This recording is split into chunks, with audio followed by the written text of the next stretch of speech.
Hey there foodies, I got bad news for you guys.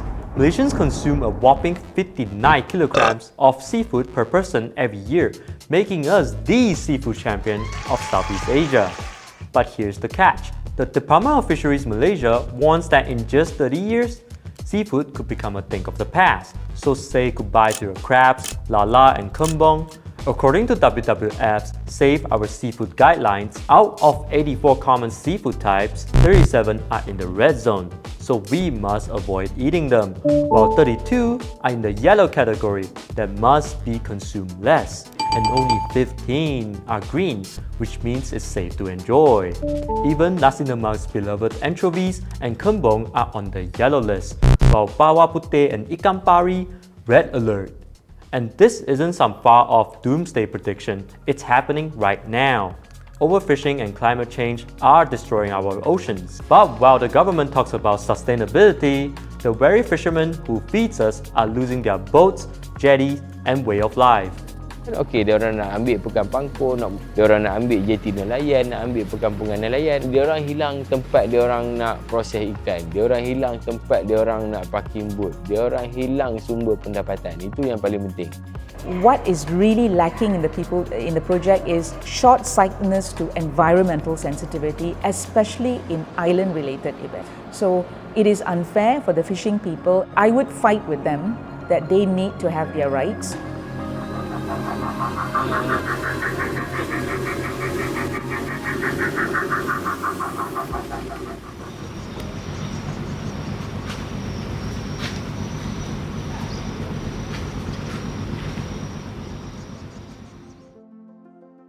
Let's zoom in on Perak, the state with the highest fish catch on the peninsula. In 2023, 400,000 metric tons of fish came from here. Anchovy catch reached 3,950 tons, almost 43% of Peninsula Malaysia's total. Right at the heart of this fishing hub lies Pangkor Island, a place now caught between tradition and transformation. The government has a big vision. The Pangkor Island Special Area Plan, or RKK, drafted in 2024, aims to turn fishing villages into modern tourism hubs. Part of the plan, a 790 million expansion of the Pekan Pangkor jetty, plus new roads, commercial zones, and land reclamation for, you guessed it, a one-stop waterfront shopping center. On paper, it sounds exciting. More tourists, more spending, better economy. But on the ground, locals are sounding the alarm. At least 27 fishing huts will be demolished. About 19.16 acres of coastline, that's 11 football fields worth of sea, will be filled in.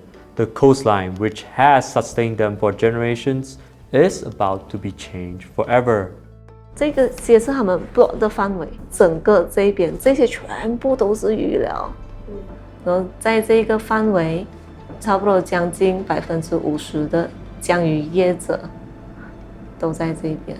因为我在霹雳只有邦过岛有这个江鱼的license，所以我们是全霹雳只有邦过有江鱼。So masa jeti Pangkor dikembangkan, dibesarkan, dimajukan, so kawasan-kawasan pelantai yang ada di sebelah jeti ini macam pelantai kita, jiran semua akan terancam. So sebelum itu projek berlaku, so government panggil kita kena keluar lah. Tapi government panggil kita keluar, dia akan bagi kita tempat, tapi belum ada lagi lah tempat ni, belum ada lagi alternatif lah. The government claims that RKK will attract 2.87 million tourists a year, promising an extra 1,164 ringgit in household income. Sounds brilliant on paper, right? But while this glossy vision is being drawn up, fishermen in Pangkor are living a much harsher truth. Take Yvonne, for example, a young fisherwoman with an accounting degree that returned home to continue her family's fishing legacy. We joined her on an anchovy boat trip and saw the struggle up close.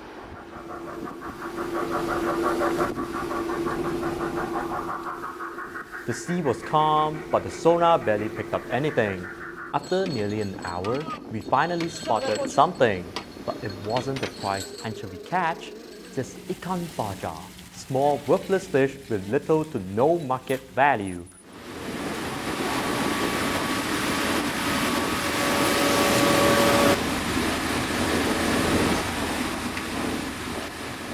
Nearby boats didn't even bother casting their nets.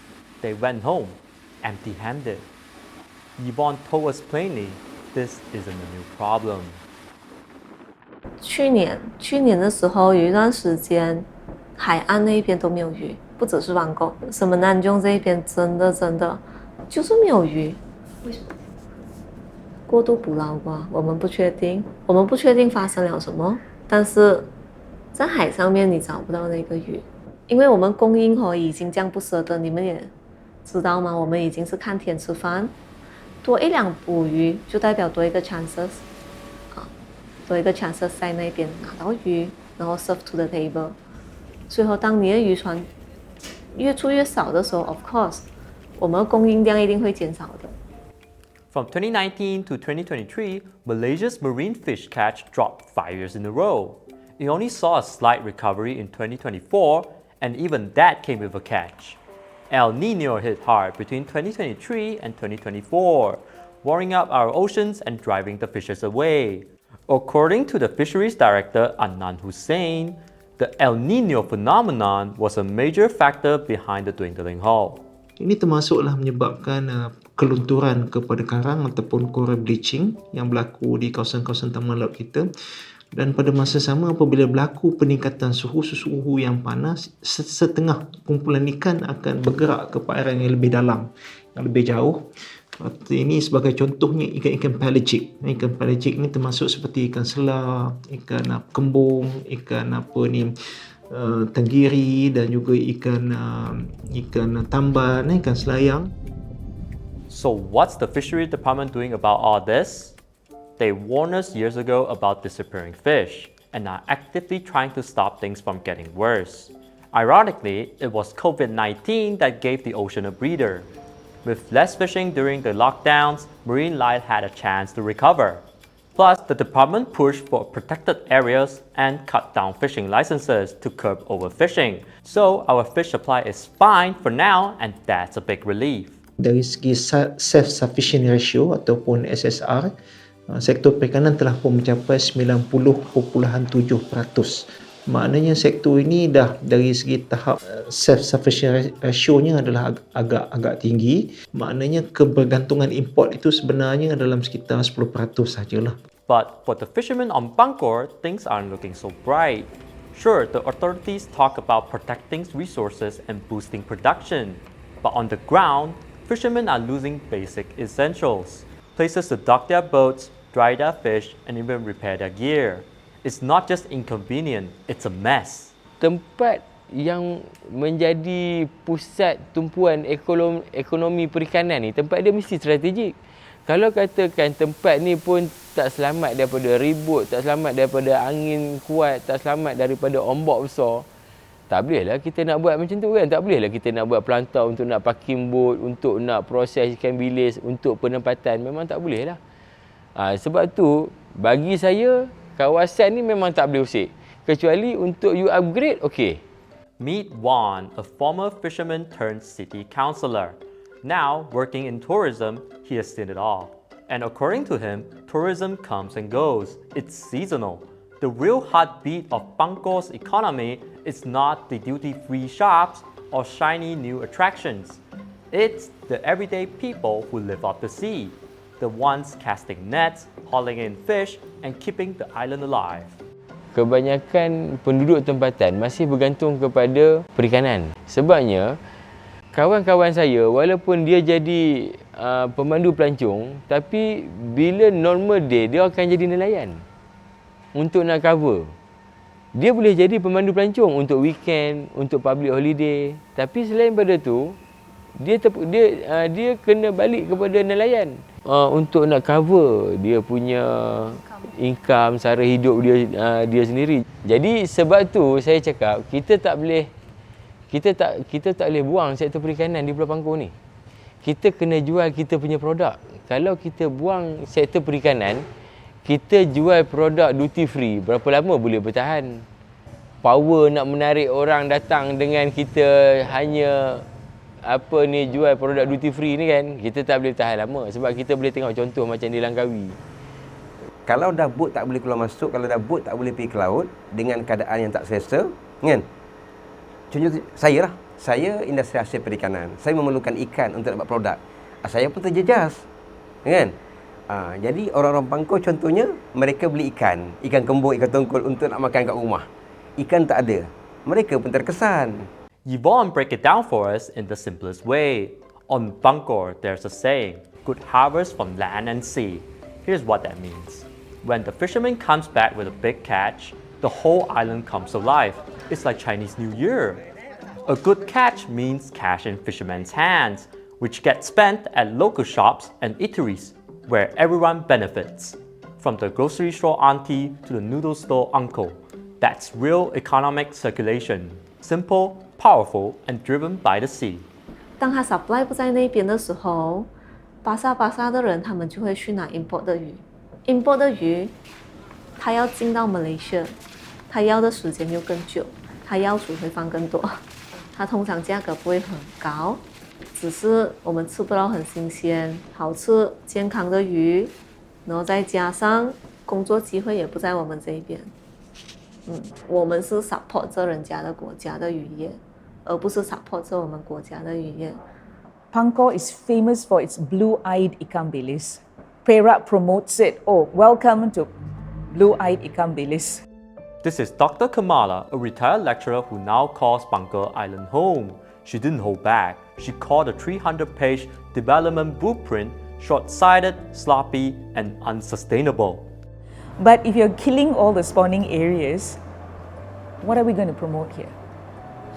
Right? So not only there's a food security issue, but two is, what is the attraction of Pangkor already apart from fishing? You're not only killing the industry, but you're also risking the community's sustainable living.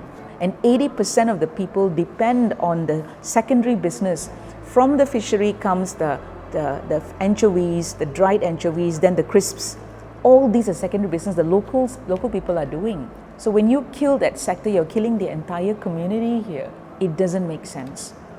Not logical at all. I can understand their concern when they say this is short scenery. It's not related to them. Nothing there they can see fishermen in there. Now meet Dr. Stella Ho, a senior lecturer at Sunway University. Her PhD focused on sustainable community development right here on Pangkor Island. And her take is clear. The issue isn't that islanders reject development. It's that this blueprint leaves no space for fishermen, families, or local livelihoods. Authorities have tried to help like before, like training fishermen to build stronger fiber boats. The idea they could fish less and earn more by building and repairing boats. But here's the problem. They learned the skills but couldn't use them. The local market is too small. No buyers, no income. Dr. Ho says this blueprint isn't just about tourists. It's about reshaping the entire economic identity of Pangkor. That includes pushing fishermen into new jobs. But here's the thing, not everyone wants to be a tour guide. Instead of telling them to stop fishing, she says, why not help them fish smarter? Upgrade their tools, support their methods, and make their way of life sustainable. You see, we are thinking about bringing in smart hub. So we are thinking about bringing in technology, bringing in innovation. Why can't we bring technology and innovation into fishing? All right? Aquaculture, for example, there is young men on Pangkor Island, university graduates, okay, and decided to go back and venture into fishing. So he started aquaculture, all right, and it didn't work well, all right. So in the end, he focused on homestay alone, all right. And why it didn't work well? Because of the water saltiness level, all right.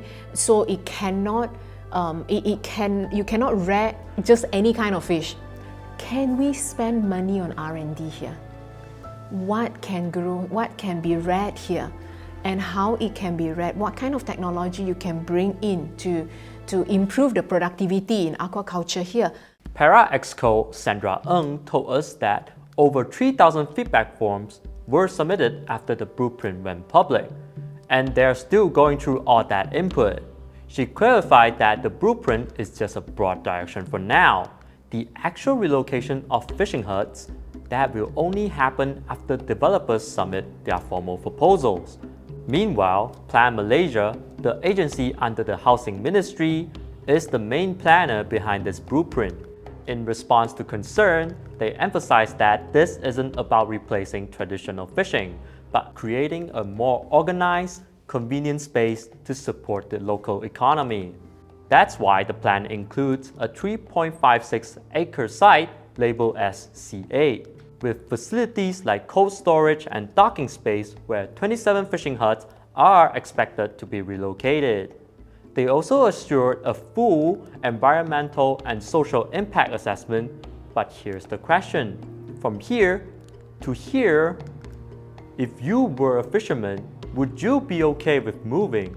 Most fishermen's temporary occupation licenses, or TOL, expired back in 2022, and with the threat of demolition, many are too afraid to renew. Even the Department of Fisheries isn't against development, but they have made it clear, don't sideline the fishermen in the process. Jadi apa jua perubahan ataupun pembangunan hendaklah mengambil kira kepentingan masyarakat nelayan ini dan memastikan nasib mereka terjamin dan mereka dapat meneruskan pekerjaan mereka untuk menampung ekonomi keluarga mereka lah. Mereka ni kebanyakannya tak ada pilihan lain, mereka memang hidup sebagai nelayan. Jadi kita di Jabatan Perikanan kita tidak menafikan hak mana-mana pihak untuk membangun apa jua kawasan, namun sebaik-baiknya dapatlah dipertimbangkan supaya nasib nelayan-nelayan yang memang ada di kawasan tersebut terbela dan juga dapat dijamin lah. Itu pandangan kita secara umum lah. Pangkor Island got a new flashy development plan. We're talking hundreds of millions in investment, 2.87 million tourists, shopping malls, and luxury marinas. Well, that really sounds like a real estate brochure, doesn't it?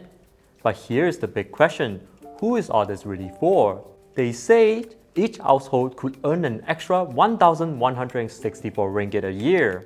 But give it 10 years, with inflation, what's that really worth? And if fishing huts are bulldozed for this so-called progress, how long will it take for these families to rebuild their lives? Meanwhile, food prices are rising.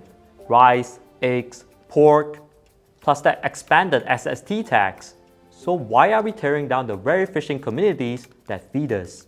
And what happens if the marine resources really do run out? Will we look back and regret trading our seafood for shopping malls? That's definitely something for you to think about. 最近这几年的渔业啊，其实我们的渔获是逐年锐减，今年才稳定一点的了。但是在这种前提下，我们真的没有办法冒这样大的风险，在另外一个地方重新投入几代人的心血和建回来。Tengok sekarang ni kan, sekarang ni ikan sampai, ikan ini akan dihantar keluar. So dia menjadi sumber makanan utama orang Kuala Lumpur, orang mana. Ikan daripada Pangkor. Inilah hasil mereka. Hasil penak mereka menyumbang ke arah pemakanan utama hasil perikanan Malaysia. Orang Melayu ke, orang Cina ke, orang apa ke, ini ikan rakyat. Ikan kembung ikan rakyat, ikan tengu ikan rakyat. Mereka inilah pelantar utama. Daripada sini sampai ke Sungai Pinang. Bagi saya, kalau ada apa-apa pembangunan di Pangkor ni, biarlah kami orang tempatan yang buat, biar kami orang tempatan yang tentukan, biar kami orang tempatan yang plan kan. Jadi bersesuaian dengan apa yang kita nak. Macam tu.